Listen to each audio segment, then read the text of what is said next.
কোরআনে কারীম জানিয়েছে ওয়ালা তাকুলু লিমান ইউকতালু ফি সাবিলিল্লাহি আমওয়াত বাল আহয়াউ ওয়ালাকিন লা তাশউরুন।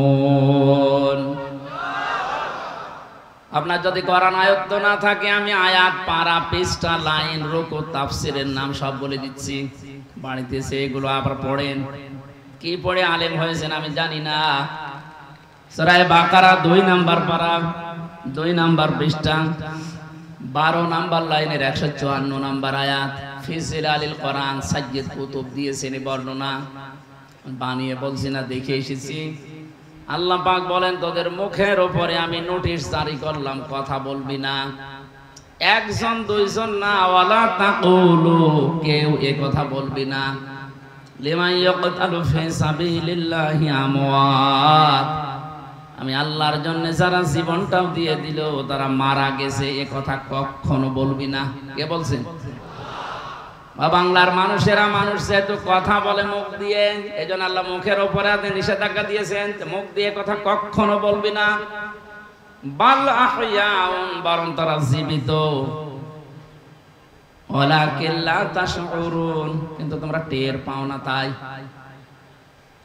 মুখের পরে মানুষ যেহেতু ধারণা করতে পারে, অন্তর দিয়ে ধারণা করে। কি দিয়ে? জবাব দেন না কেন? এজন্য অন্তরের উপর আল্লাহ নিষেধাজ্ঞা দিয়েছেন। ওয়ালা তাহসাবান্নাল্লাযীনা কুতিলু ফি সাবিলিল্লাহি আমওয়াতা বাল আহয়াউন ইনদা রাব্বিহিম ইরযাকুন। সূরা আলে ইমরান 4 নাম্বার পারা 11 নাম্বার পৃষ্ঠা 9 নাম্বার লাইনের 169 নাম্বার আয়াত। এটা তাফসিরে তাবারিতে আছে। আল্লাহ পাক বলেন ধারণাও করবি না যে যারা আমি আল্লাহর জন্য জীবনটা দিয়ে দিল যারা মরে গেছে, এ কথা ধারণাও করা যাবে না। বাল আহয়া, আল্লাহ বলেন বরং ওরা জিন্দা, জীবিত। ইনদা রাব্বিহিম ইরযাকুন, ওরা রবের কাছে রিজিক পাচ্ছে।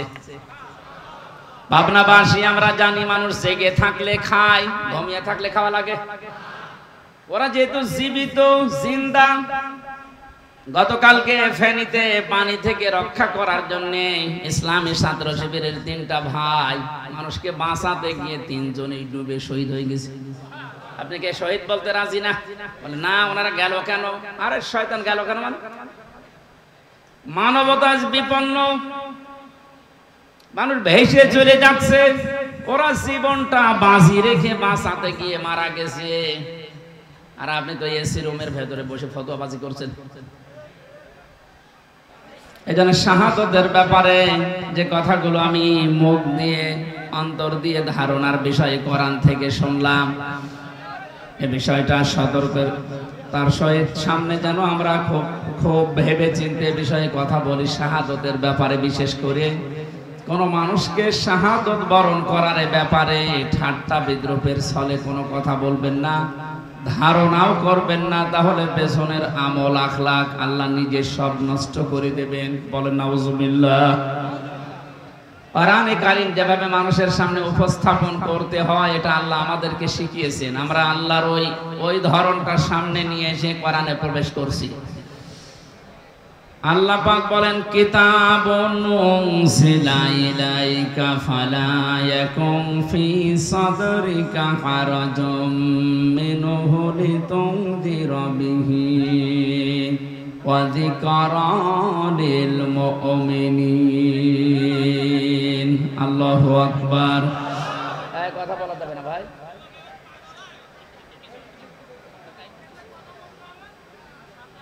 আল্লাহ পাক বলেন এই একটা কিতাব, কিতাবে পৃথিবীতে একটাই মাত্র, আর যা আছে দুনিয়াতে সব এই কিতাবের ব্যাখ্যা। এজন্য দল মত নির্বিশেষে কোরআনে কারীম এটা একটা কিতাব, এই কিতাবের ব্যাপারে আমাকে আগে জানা লাগবে। এখন যদি চোখ বন্ধ হয়ে যায়, কবর রাখার সঙ্গে সঙ্গে ফেরেশতারা পর পর 3টা প্রশ্ন করবে। তোমার রব কে?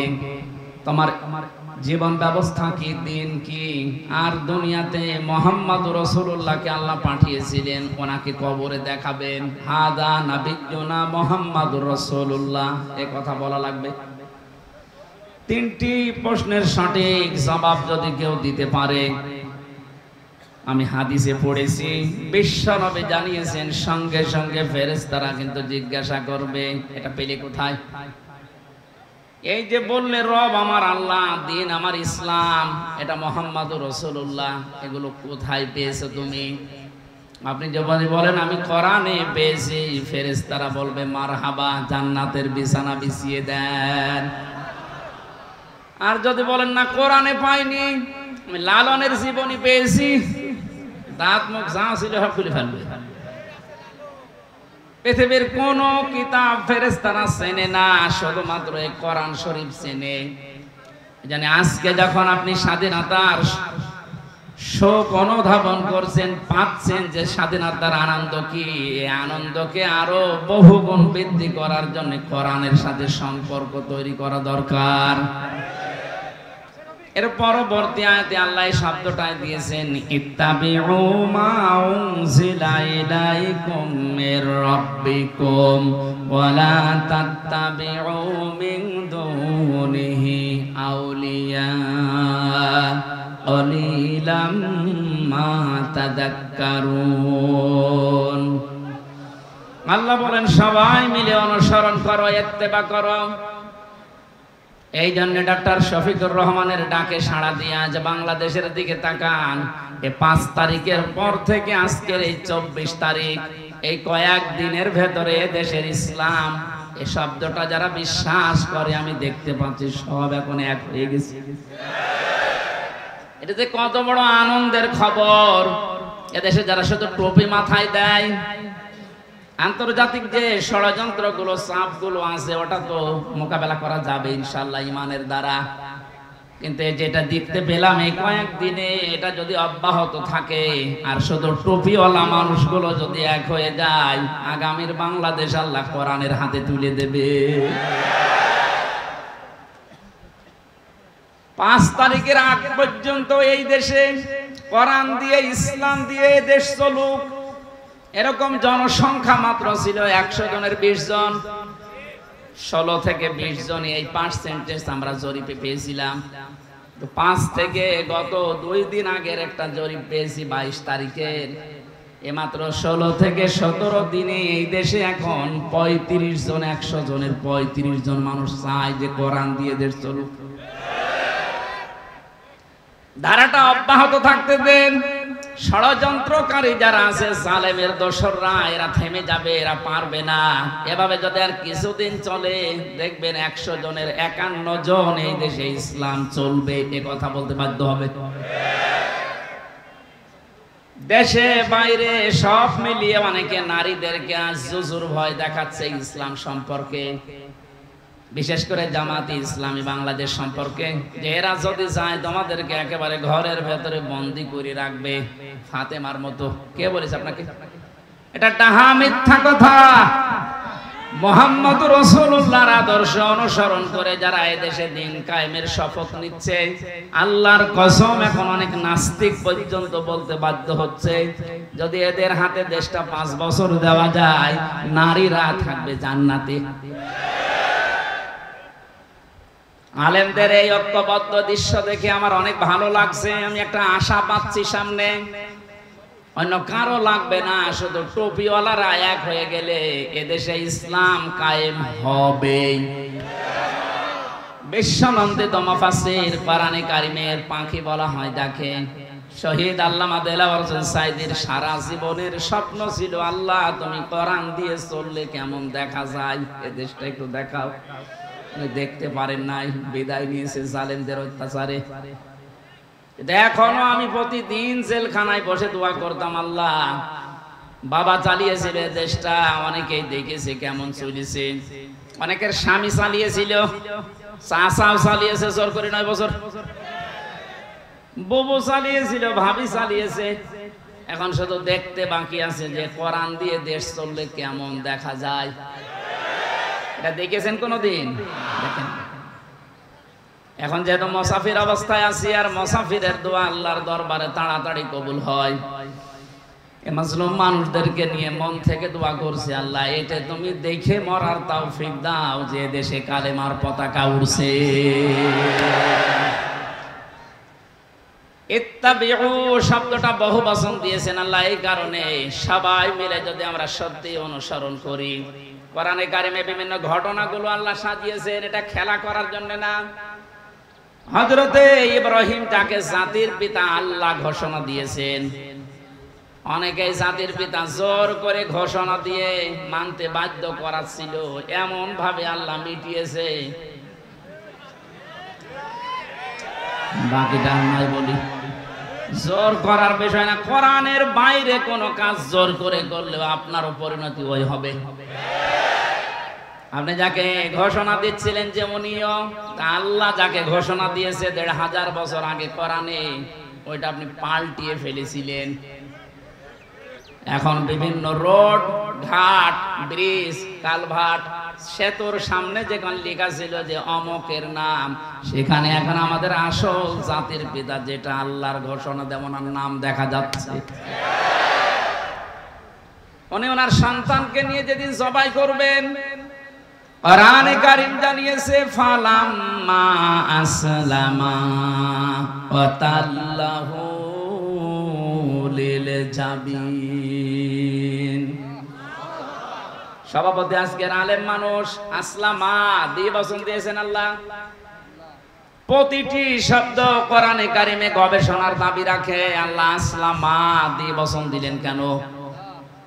রব্বুল আলামিন জানাতে চেয়েছেন, হযরতে ইব্রাহিম আমি আল্লাহর আদেশে এই দুনিয়ায় 50টা পরীক্ষা করেছি, 50টায় পাস করেছি। তার ভেতরে 9 নাম্বার পরীক্ষা ছিল তার সন্তান জবাই করা।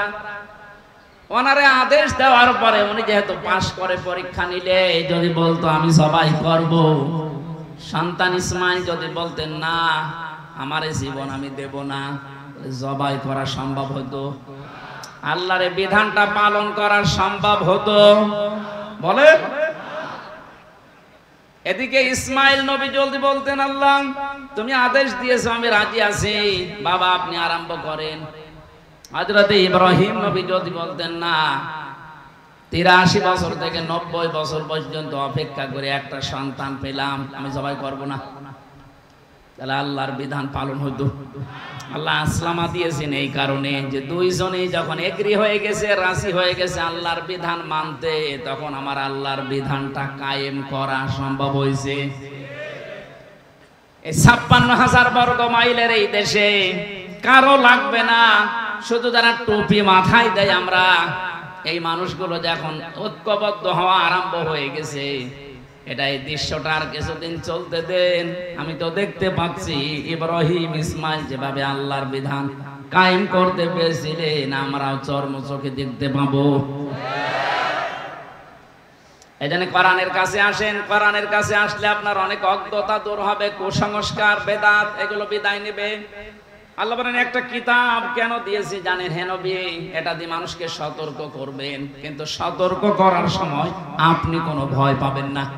আপনার মনের ভেতরে যেন কোনো ভয়, ভীতি, সংশয়, সন্দেহ, দ্বিধা, দ্বন্দ্ব এইগুলো কাজ না করে। কারণ আজ হাজারো আলেম এই 15 বছর আমরা দেখেছি কোরআন দিয়ে এই কথা বলতো, কিন্তু ভয় পেয়ে আয়াত পড়তো, এক স্লিপ কেটে চলে যেত অন্যদিকে। আমার তাহেরি ভাই তো আয়াত পড়েছে কুল হুয়াল্লাহু আহাদ, এই আয়াত পড়েনি। অথচ আয়াতের তাফসীর এখানে আল্লাহর একাত্মবাদ সম্পর্কে আর রাসূলুল্লাহর রিসালাতের সাক্ষী সম্পর্কে আয়াতে বলা হয়েছে। এখানে যারা আলেম আছেন তাদেরকে একটু প্রশ্ন করছি, কুল হুয়াল্লাহু আহাদ এর ভেতরে রিসালাতের যে ঘোষণা আছে কোনটা বলেন তো?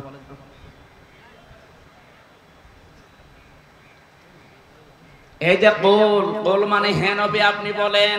নবী যে নবী ছিলেন তাকে বলানোর জন্য আল্লাহ কুল শব্দ দিয়ে আয়াত আরম্ভ করেছেন। তাহলে কুল হুয়াল্লাহু আহাদ এই আয়াতের ভেতরে আল্লাহর একাত্মবাদ যেমন আছে, রাসূলুল্লাহর রিসালাতের ঘোষণাও আছে। আল্লাহ পাক এই আয়াতটা আমার আলেমদের মুখ দিয়ে বের করিয়েছে, আমরা করিয়েছি 15 বছর। এই মানুষগুলো কি বলে দেখেন তো, কুল হুয়াল্লাহু আহাদ, হে নবী বলেন আল্লাহ এক। এরপরে চলে যায় আস্তে আস্তে কাটতে কাটতে অন্যদিকে। এবার তাফসীর করার সময় বলছে এই নবী কোন নবী? ফাতেমার বাবা। ফাতেমা কোন ফাতেমা? হোসাইনের মা। এ হোসাইনের, এ হোসাইন কোন হোসাইন? এ কারবালার প্রান্তরে শহীদ হয়েছিল। এখন আপনাদেরকে আমি কারবালার ঘটনা শোনাবো মাত্র 2 ঘন্টা। তাফসীর হচ্ছে দেখেছেন, আয়াত পড়েছে কি কুল হুয়াল্লাহু আহাদ, আর তাফসীর হচ্ছে কারবালা। তাও কারবালার যে 27টা শিক্ষা আছে ওগুলো বলতে চাই না, সব মাইনাস করে মন মতো শিক্ষা বানিয়ে মানুষকে ধোঁকা দিয়ে বোকা বানিয়ে কাজ চালিয়ে যাচ্ছিল। এই জন্য আল্লাহ হারাজন দিয়েছেন। ওই হারাজন এটা খেলা করা শব্দটা না, আমি যত তাফসীর মিলিয়েছি এই হারাজনের সাথে 2টা ব্যাখ্যা পেয়েছি। নবী আপনি কথা বলার সময় হয়তো মনে হতে পারে যে পাবনা জেলার চাটমোহরের সমাজ এলাকার লোকেরা আবহমান কাল থেকে এটাকে ইসলাম মনে করে পালন করে আসছে। এখন যদি এইটা কোরআন দিয়ে বলতে চাই তো টিকবে না। যেমন মাজার পূজা করা, এই কথা বলছেন, পীর পূজা, মাজার পূজা আর হিন্দুদের দুর্গা পূজা আর দর্গা পূজা একই। আপনি ঈমান নিয়ে করছেন আর ওরা ঈমান না নিয়ে করছে। পীর পূজা, মাজার পূজা, দর্গা পূজা, দুর্গা পূজা সব এক, কোনো পার্থক্য নেই। ওরা করলে যদি ওদের ঈমান নষ্ট হয়ে যায় ওরা শিরক, আপনি চালিয়ে দেন ওরা মুশরিক। আপনি কি আয়াতের প্রথমে এই শব্দটাই আসবে, এজন্য একটু হিংস দিলাম। যারা শিরক করছে মাজারের ব্যবসার নাম নিয়ে কোরআনের তাফসীর করতে গেলে ওইগুলো তো টিকবে না। হে নবী আপনি মনে মনে ভাবতে পারেন যে এগুলো না বলাই ভালো, বললে আবারও হাত ছাড়া হয়ে যেতে পারে। যাক, আপনার মনের ভেতরে যেন কোনো ভয় ভীতি এখানে কাজ না করে যে আমার আবার হাদিয়া তোফা নজর নিয়াজ আবার বন্ধ হয়ে যাবে কিনা। 2 নম্বরে আপনি যখন কথা বলেন এই কথাগুলো অনেক মানুষ না বোঝার কারণে আপনার উপরে মন খারাপ করতে পারে। এরকম মানুষ আছে কিন্তু খুব কম। কোরআন দিয়ে আল্লাহ যেটা বোঝাতে চেয়েছেন, আমি যখন ওই ফোর্সে কথা বলি, ওই ডোজ দিয়ে কথা বলতে চাই, হয়তো অনেকে না বোঝার কারণে মন খারাপ করে না, এ তো আমার দলের বিরুদ্ধে চলে গেল। আরে ভাই, আল্লাহ যদি আপনার দলের বিরুদ্ধে কথা বলে তা আমি করবো কি? পৃথিবীর ময়দানে আল্লাহ রাব্বুল আলামিন মানুষকে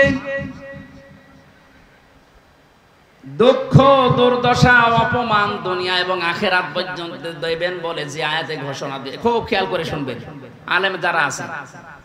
দুনিয়ার ময়দানে আল্লাহ দুঃখ, কষ্ট, লাঞ্ছনা, গঞ্জনা দেবে দুনিয়া থেকে আখিরাত পর্যন্ত। এরকম যত কথা আমি কোরআনে পেয়েছি সেখানে কি আছে?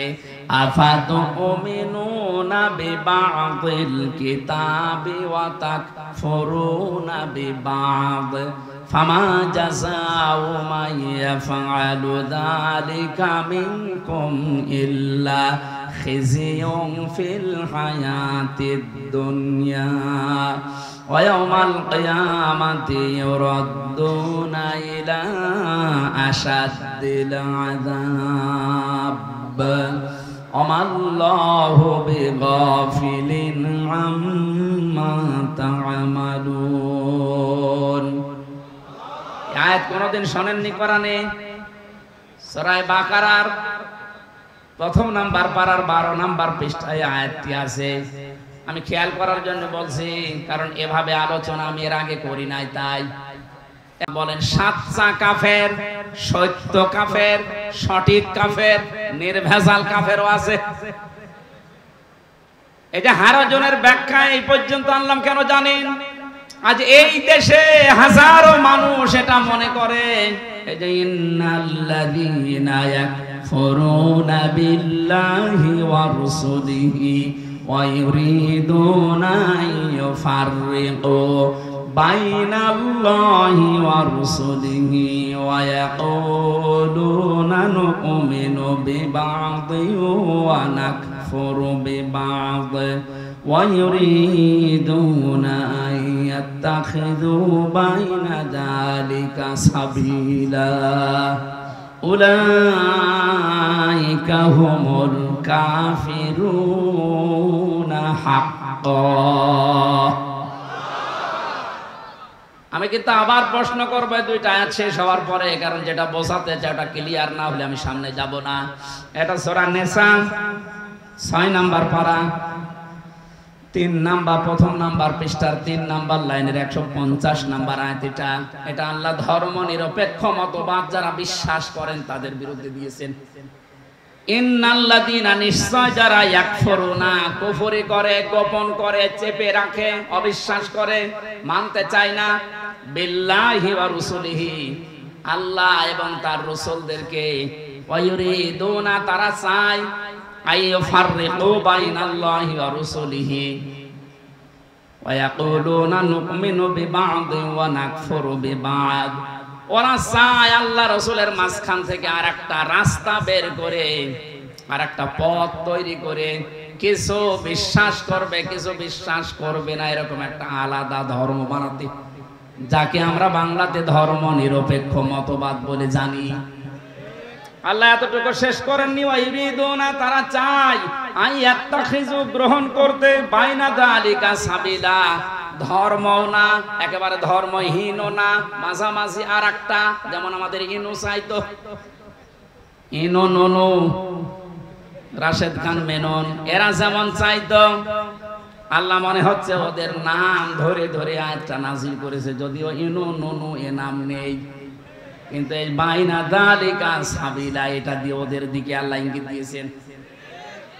ওরা বলতো ব্যক্তিগত জীবনে ধর্মের বিষয়, পারিবারিক জীবন, সামাজিক জীবন, অর্থনৈতিক জীবন, রাজনৈতিক জীবন, আন্তর্জাতিক জীবনে এখানে ইসলামের দরকার নেই। যার একটা পথ আপনি নতুন করে তৈরি করে নিলেন, যার নাম দিয়েছেন ধর্ম নিরপেক্ষ মতবাদ। আল্লাহ এই কথা বলার পরে ঘোষণা দিয়েছেন উলাইকা এই মানুষগুলো কি উলাইকা হুমুল কাফিরুনা হাক্কান, এরা হক কাফের, এরা সলিড কাফের। বাংলাদেশে এখন হারজনের ব্যাখ্যা করতে গিয়ে যদি এ পর্যন্ত এসে বলি, যারা ধর্ম নিরপেক্ষবাদে বিশ্বাস করেন, এটাকে যারা কায়েম করার জন্য চেষ্টা চালান, ইসলামের নিয়ম নীতিকে যারা বাইপাস করে আরেকটা রাস্তা বানাতে চাচ্ছেন, আপনি কিন্তু হক কাফের।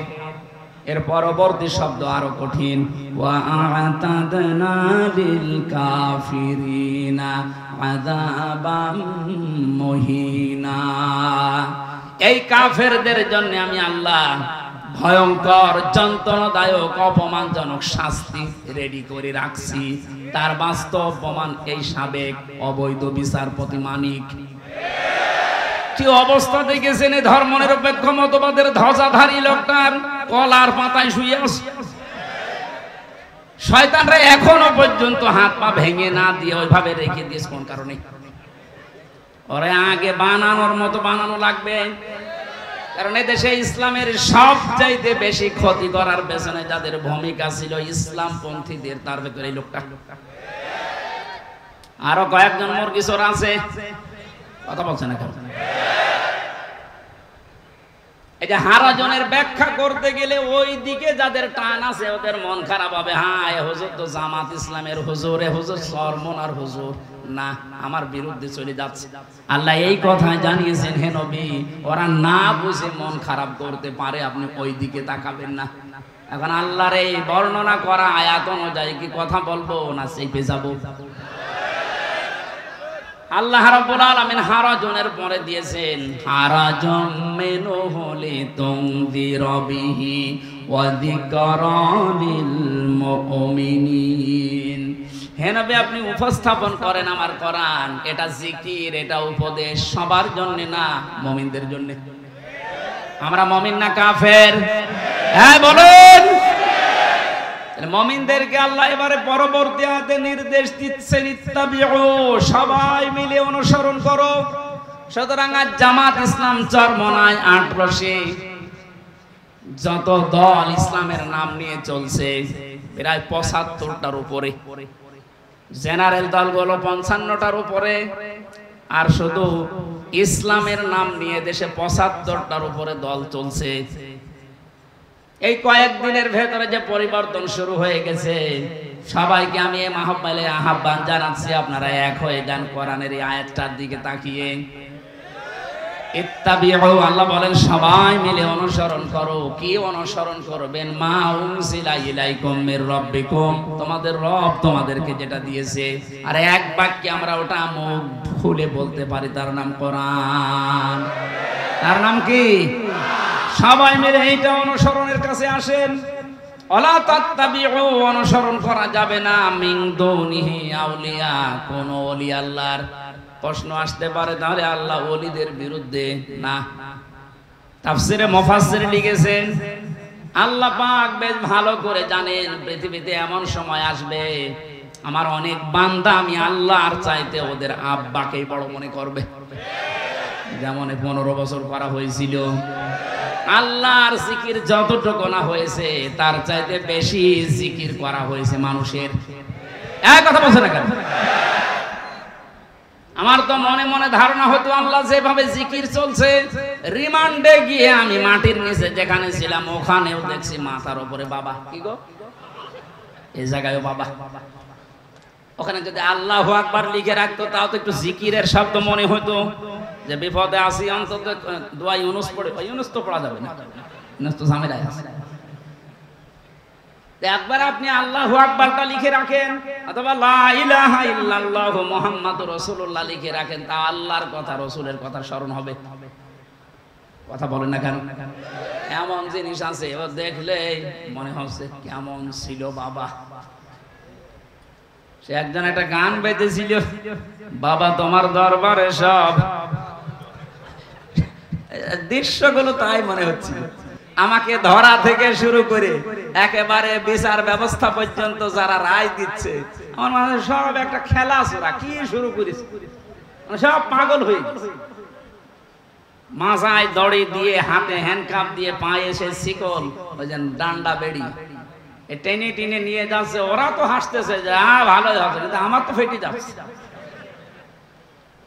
কি একটা পাগলামি শুরু হয়েছিল। এখন এই মিথ্যা মামলাগুলো যারা দায়িত্বে আছে তারা ঘোষণা দিয়েছে একটাও মিথ্যা মামলা, মিথ্যা সাক্ষী, মিথ্যা রায় থাকবে না। সবগুলো কিছুদিনের ভেতরে সব ধূলিসাৎ হয়ে যাবে ইনশাআল্লাহ। যে উদ্যোগগুলো নিচ্ছে সত্যি যদি মন থেকে নিয়ে থাকে, আল্লাহ যেন তাড়াতাড়ি এটা বাস্তবায়ন করে দেয়। জেলখানায় বহু মানুষ আছে বিনা অপরাধে জেল কাটতেছে, কিচ্ছু জানি না, আন্দাজে আমার মতো। এই যে মুসলমান কি বলে, ইকবাল ভাই বলছিলেন না যে এই সিরাজগঞ্জ বাড়িটা, যে ছেলেটার কারণে আমারে ধরেছে, ওই বাড়ি সিরাজগঞ্জ সলঙ্গা সদরে। কিছুদিন আগে হাজিরা দিতে গিয়ে দেখলাম যে শিকল দিয়ে ওরে বেঁধে নিয়ে এসেছে। বললাম তুমি আমারে কোনোদিন দেখিয়েছো? বলছে না। আমার নাম বললে কি করে? বলছে আমারে বলতে বলতো।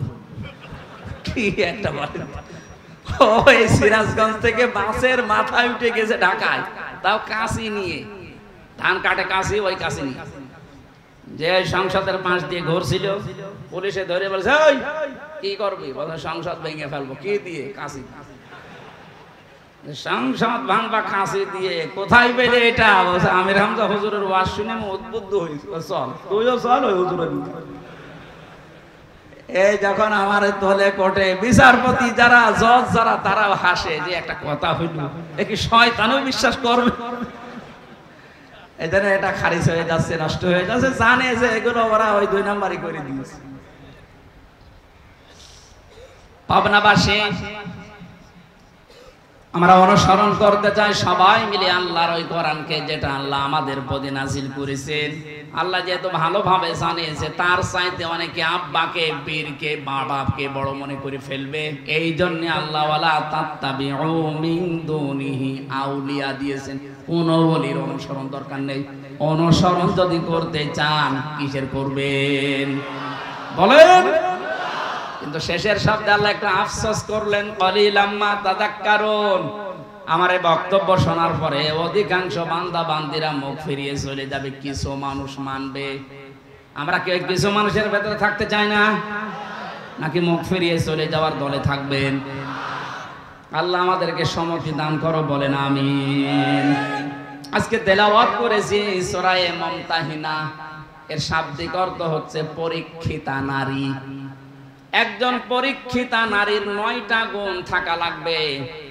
আল্লাহ রাব্বুল আলামিন নবীজিকে জানিয়েছেন, হে নবী, মুমিনা নারী যারা দাবি করে যে আমরাও ঈমান এনেছি, আপনার কাছে বায়াত নিতে চাই।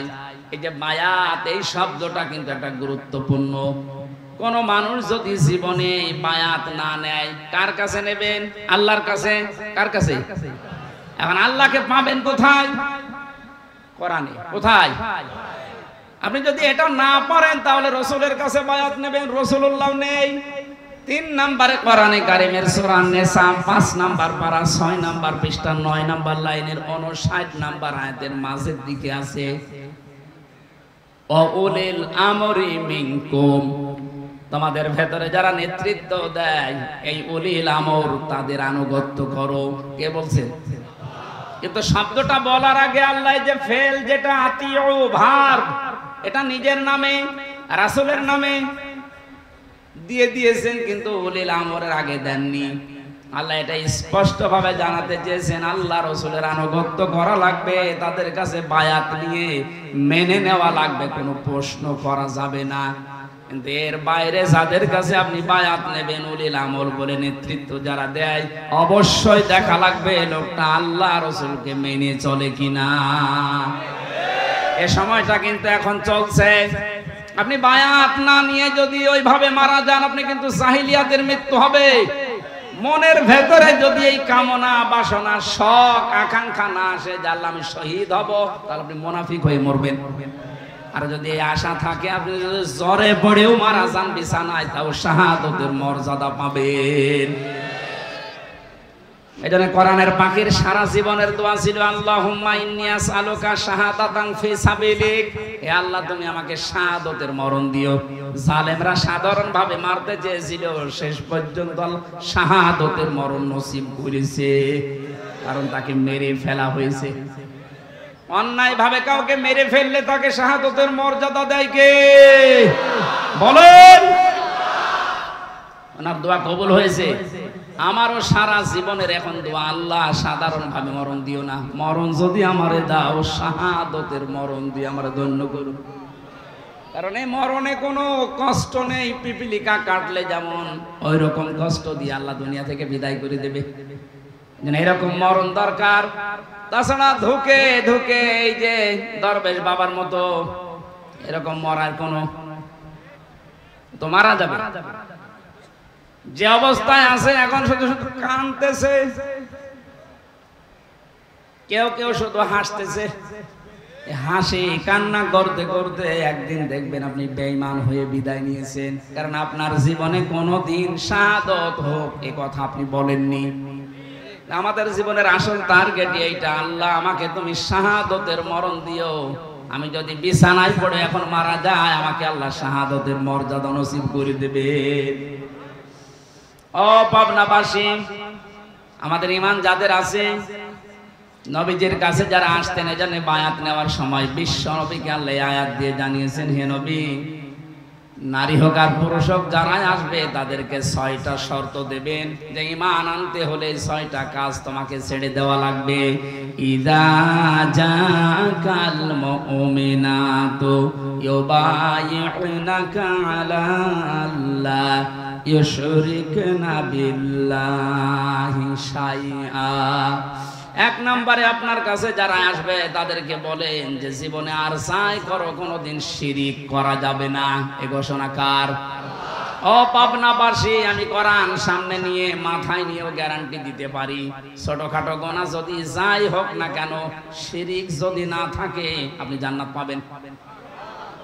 এজন্য আপনাকে যদি কেটে ফেলা হয়, পুড়িয়ে ফেলা হয়, টুকরা টুকরা করা হয়, তারপরও জীবনে কোনোদিন যা করেন শিরিক করবেন না। এখন এই শিরিকটা আমাদের জানা দরকার। শিন র কাফ, শিরকুন মানে অংশীদার স্থাপন করা, পার্টনারশিপ। এই শব্দটা ব্যাখ্যা করলে আমরা 4 প্রকার পেয়েছি: শিরিক বিল জাত, শিরিক বিল সিফাত, শিরিক বিল ইখতিয়ার, আর শিরিক বিল হুকুক। এই এক একটা প্রকার আবার 4 প্রকার আছে, 4 4 16 প্রকার। আবার ওই এক একটা প্রকারের ভেতরে মুফাসসিরিন ইকরাম ভাগ করে দেখিয়েছেন আরো 4 প্রকার করে, এভাবে 48 প্রকার, 72 প্রকার, 120 প্রকার শিরক আমার আল্লাহ কোরআনে জানিয়েছেন। জোরে বলেন সুবহানাল্লাহ। এজন্য আমাদের উচিত, আমরা যদি ঈমানের দাবি পূরণ করতে চাই, শিরক এই বিষয়টা আমাদেরকে ভালোভাবে জানা লাগবে। সন্তান যাদের ছেলে মেয়ে হচ্ছে তাদেরকেও আপনি পরিচয় করাবেন আল্লাহর সাথে শিরকের বিষয়গুলো। হযরত লোকমান হাকিম আজ অমর হয়ে আছেন যতগুলো কারণে, তার 1 নম্বরে কারণ এইটা, তিনি তার ছোট সন্তানকে শিরকের বিষয়ে পরিচয় করিয়েছিলেন। ইয়া বুনাইয়া লা তুশরিক বিল্লাহ ইন্নাশ শিরকা লাযুলমুন আযীম। যেহেতু সিলেবাসটা নষ্ট করে ফেলেছিল এই কয়েকটা নাস্তিক মিলে, আমাদের ছেলে মেয়েদেরকে শিরক কিভাবে করা লাগে ওইগুলো সিলেবাসে ঢুকিয়েছিল। এগুলো আমরা এখন আহ্বান জানাই, যারা দায়িত্বে আছেন এই সিলেবাস নষ্ট করে ফেলেন, আবার কোরআন দিয়ে হাদিস দিয়ে মুসলমানদের প্রাণের দাবি সিলেবাস তৈরি করেন। আমাদের সন্তানদেরকে আমরা পরিচয় করাতে চাই লোকমান হাকিমের মতো আল্লাহর সাথে। কথা বলেন না কেন? তিনি এমন একজন কালো মানুষ ছিলেন, তার ঠোঁট গুলো ছিল ঝোলা, শরীর ছিল এত কালো হাড়ের তলার মতো, মাথার চুলগুলো ছিল উস্কো খুস্কো। চেহারার যে বর্ণনা দিলাম, একবার দেখলে আরেকবার দেখতে মন চাবে। অথচ তার দাম কি, মর্যাদা কি, কোরআনে কারিমে আল্লাহ 4 পৃষ্ঠার একটা সূরায় তার নামে দিয়ে দিয়েছেন। হিসাব করতে পারেন, 4 পৃষ্ঠার একটা পুরা সূরা লোকমান নামে আল্লাহ দিয়েছেন। তাকে চিরন্তন করেছেন শুধুমাত্র এই কারণে তিনি তার সন্তানকে পরিচয় করিয়েছিলেন আল্লাহর সাথে।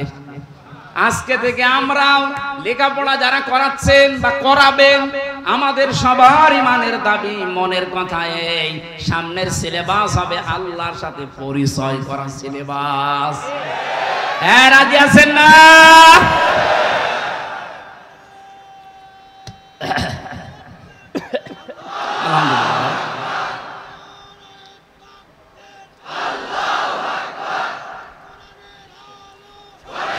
সময় কম একটু ভাই। লোকমান হাকিম হাজার বছর আগে বিদায় নিয়েছেন। আমরাও হয়তো আর 50-60 বছর পরে দুনিয়ায় কেউ এখানে থাকবেন না, সব মাটির নিচে চলে যাব।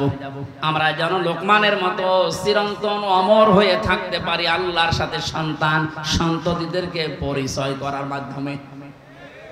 এজন্য লেখাপড়া করাতে হলে আগে মক্তবে দেন। ক্যাডেট যে মাদ্রাসাগুলোতে কোরআনে কারিম পড়ানো হয়, হাদিস পড়ানো হয়, ওখানে 3 বছর মাত্র পড়ান, এরপরে আপনি যেখানে দেবেন দেন, কোনো অসুবিধা নেই। ওর ভেতরে যদি আল্লাহর পরিচয়টা ছোটবেলা থেকে এসে যায়, ঢুকে যায়, ওকে কোনোদিন আপনি এই মানিকের মতো, মুরগি কবিরের মতো নাস্তিক বানাতে পারবেন না। আমার ভাইরা, 2 নম্বরে শিরক এত প্রকার পড়তে গেলে শেষ পর্যন্ত আমার মোনাজাত হারিয়ে যাবে, আমি তাড়াতাড়ি করছি। 2 নম্বরে আল্লাহর নবীকে আল্লাহ বলেন, ওয়ালা ইয়াসরিকনা, হে নবী যারা আসবে বলবেন যে জীবনে চুরি করবা না। আর আমরা এমন একটা রাষ্ট্র পেয়েছি চুরি ছাড়া কিছু নেই। দরবেশরে ভালো মনে করতাম, আর বাংলাদেশের শুধু ব্যাংকে 36,000 কোটি টাকা ঋণ পড়ে আছে, ওরে এখন কোটি কোটি করে গোশত বিক্রি করলে হবে না। আবার ঈমানের দাবি করে যে ঈমান আছে আমার, কোরআনে কিছু ভুল আছে, জোরে বলেন নাউজুবিল্লাহ। আল্লাহ পাক বলেন, ওলা ইয়াজিনিনা, যারা আসবে বলবেন জিনা করা যাবে না, জিনা নেই দেশে। কথা বলেন না কেন? কি হারে চলেছে, 250টা নাইট ক্লাব চলতে শুধু ঢাকায়, জেলা শহরগুলো বাদ দিলাম। এটা সরকারি জরিপ, আর এখানে তো সব যে আল্লাহর জিকির করে। কথা বলছেন না? চোখের জেনা, হাতের জেনা, মুখের জেনা, লজ্জা স্থানের জেনা ছাড়া ওখানে আর কিচ্ছু নেই এই নাইট ক্লাব গুলোতে। এখন যদি বলেন হুজুর আপনি গেছেন, যারা যায় আমি তাদের সাথে মিশেছি, কারণ জেলখানায় ছিলাম যেখানে, ওই রকম মানুষই তো বেশি, সব ওই জায়গায় যে ধরা খাওয়া। এই মানুষগুলো বলতো মাঝে মাঝে যে এই কাজ এখানে হয়, অথচ ঈমান আনার শর্তের ভেতরে 3 নম্বরে নবীজি জানিয়েছেন তোমরা জিনা করতে পারবা না। আর জিনা মুক্ত একটা দেশ উপহার দিতে হলে মাস্ট বি ওয়ালা তাকরাবুজ জিনা ইন্নাহু কানা ফাহিশাতাও ওয়া সাআ সাবিলা। এই আয়াতটা সংসদে কায়েম হওয়া দরকার। সংসদই নেই, কায়েম করবেন কোথায়? সংসদ যেহেতু সামনে তৈরি হবে, আর এই আয়াতটা যারা কায়েম করতে চায় তাদের মতো মানুষকে আমরা ওখানে এবার পাঠাবো। এটা খেয়াল থাকবে তো। যারা যাবার পরে জেনার বিরুদ্ধে আইন পাশ করবে, যারা চুরি করতো ওই মানুষগুলোই কোরআনের আয়াতকে বর্বর আইন বলে চালাতো। যেমন ওই যে মারা গেছে একজন, কি জানো, সরঞ্জিত গুপ্ত, ও কোরআনে কারিমের আয়াতকে বলেছিল যে ওয়ালা আস-সারিকু ওয়াস-সারিকাতু ফাকতাউ আইদিয়াহুমা জাযাম বিমা কাসাবা নাকালাম মিনাল্লাহ। সূরা মায়েদার এই আয়াতকেও বলেছিল এটা একটা বড় বড় আইন, আল্লাহ এটা ভুল করে ফেলেছে, মানুষের হাত কেটে দেওয়া লাগবে একটু চুরি করলে। আর মানে যে বড় চোর, কালো বিড়াল যে বের হয়েছিল এখন বোঝা যাচ্ছে। যাদের থলে থেকে কালো বিড়াল বের হয় এরকম বড় মাপের চোর কোনদিন ওই সংসদে দাঁড়িয়ে আয়াতের পক্ষে কথা বলবে? সুতরাং এইরকম মানুষ যেন আর কিয়ামতের আগে দেশে ওই জায়গায় যেতে না পারে। ওখানে গেলে আবার এটা চালু করবে, চুরি করবে, ধরাও খাবে, তারপর প্রমাণ করতে পারবেন না, বলবে তদন্ত করা লাগবে। তদন্ত কমিটি গঠন করবেন, তাদেরকে কয়েক কোটি টাকা মেরে দিয়ে সব হাওয়ায় মিশে যাবে। না, এটা আমরা চাই না। ইমানের দাবি পূরণ করতে হলে এদেশ থেকে চুরি, জিনা, এরপরে আছে ওয়ালা ইয়াকতুলনা আওলাদাহুন্না। আজকে কে যেন প্রশ্ন দিয়েছে এই আয়াতের ব্যাপারে, যারা সন্তানদেরকে হত্যা করে, হে নবী আপনি ওদের কাছে এই বায়াত নেন যে বিনা কারণে সন্তান হত্যা করা যাবে না। কেউ যদি আজল করেন ওটা জায়েজ আছে। এটা বাচ্চারা আছে এই জন্য মাসলাটা খোলাখুলি বলতে পারছি না। স্বামী স্ত্রী যারা আছেন, স্ত্রীর অনুমতি নিয়ে আজল করা জায়েজ আছে, কিন্তু সন্তানকে খাবার দেওয়ার ভয়ে কেউ যদি মেরে ফেলেন তাহলে সে মানুষ হত্যা করার গুনাহগার হবে। আমি এটা আলাদা মাসলা, তো একা একা যদি প্রশ্ন করেন তখন আমি নিচে নামবো। ওয়ালা ইয়াতিনা বিবহতান, এই যে এই পয়েন্টটার উপরে কথা বলবো বলে আমি বসেছিলাম। ওয়ালা ইয়াতিনা বিবহতান, তোমরা কারো উপরে তহমত দিবা না, যেটা বাংলাদেশে 15 বছরে সবচাইতে বেশি হয়েছে। আর ইসলামী আন্দোলন যারা করে তাদের বিরুদ্ধে তহমত বেশি লাগিয়েছে এই জালেমেরা। কিচ্ছু জানে না, আন্দাজে বানিয়ে বানিয়ে দোষ দিয়ে, মিথ্যা মামলা দিয়ে, মিথ্যা সাক্ষ্য জোগাড় করে বছরের পর বছর জেলখানায় রেখে দিয়েছে। আমারও 3 বছর। এই যে বহতান করলে কি হয়, এখানে 3টা কারণ আছে। আমরা নামাজের জন্য প্রস্তুতি নিতে চাচ্ছি, কারণ নামাজ নির্ধারিত সময়ে পড়া ফরজ। আর মাত্র 10 মিনিট আছে, মোনাজাত আছে এর ভেতরে। আমার এই আয়াতগুলো পয়েন্ট আকারে বললে তাফসীর আকারে অনেক সময় লাগবে। অপবাদ দেওয়া যাবে না, তার 3টা কারণের ব্যাখ্যা আমি এখন আর পারছি না। ওই দারুল আমান ট্রাস্টে মাহফিল আছে, ওখানে করব। অবাধ্য হওয়া যাবে না আল্লাহর দ্বীনের কোনো কাজে। যদি কেউ সাহায্য সহযোগিতার হাত বাড়িয়ে দেয়, এই 6টা কাজ করলে আল্লাহকে গফুর এবং রহিম হিসাবে পাওয়া যাবে। আল্লাহ আমাদেরকে আয়াতটা জীবনে যেন মানার তৌফিক দেন। আমি আজকের মতো শেষ করে মাওলানা হোসাইনকে দোয়া করার জন্য আহ্বান জানাচ্ছি। মহিলাদের হায়েজের রক্ত যে কাপড়ে লাগে সেই কাপড়ে নামাজ চলবে কিনা? না, নামাজ হবে না, ওটা পরিষ্কার করা লাগবে। হায়েজ নেফাজের গোসল কখন ফরজ হয়? নেফাজেরটা 40 দিন পরে, আর হায়েজেরটা ওই 3 দিন, 5 দিন, 7 দিন, 10 দিন ওর পরে।